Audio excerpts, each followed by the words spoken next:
ካፕከት የሚባል ቪዲዮ ኤዲተር አለ ወይም አፕሊኬሽን ነው። ዩ ካን ኤዲት ቪዲዮስ ወይም ኢሜጆችን ወደ ቪዲዮ፣ ቴክስት ወደ ቪዲዮ፣ ኤኒዌይስ ፎር ቪዲዮ ኤዲቲንግ የሚያገለግላችሁ ካፕከት እንዴት ዳውንሎድ ማድረግ ትችላላችሁ? ኦኬ ብሮዘራችሁ ላይ ትሄዱና ካፕከት ፎር ዊንዶውስ ኢንተር ወደዚህ ያመጣችኋል። የራሱ የሆነ ዌብሳይት አለው።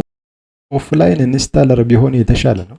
ብዙ ጊዜ ዌብሳይታቸው ኦፍላይን ኢንስታለር ብዙ አይሰጡም። ስለዚህ የተሻለ አማራጭ የሚሆነው ኖርማሊ ለምሳሌ እዚህ አፕሊኬሽን ጋር ወይ ደግሞ እዚህ ዌብሳይት ጋር ኦፍላይን ኢንስታለር ይሰጣል።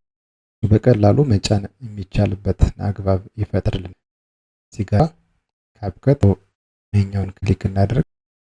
ክሎስ እንጠብቃለን። ወደ ላይ ስታደርጉ ይሄኛው ጋር 560 ሜጋ ይሄኛውን ዳውንሎድ ማድረግ ነው። አይዲኤም ከሌላችሁ ከዚህ በፊት የሰራሁት ቪዲዮ አለ፣ እንዴት ማውረድ እንደምትችሉ የሰራሁት ቪዲዮ አለ። እሱን ማየት ትችላላችሁ። ስታርት ዳውንሎድ ትላላችሁ። በዚህ መንገድ ዳውንሎድ ማድረግ ትችላላችሁ ማለት ነው። ቪዲዮ እንደተመቻችሁ ተስፋ አድርጋለሁ። ሰብስክራይብ ማድረጋችሁን አትርሱ። ስቴይ ክሬቲቭ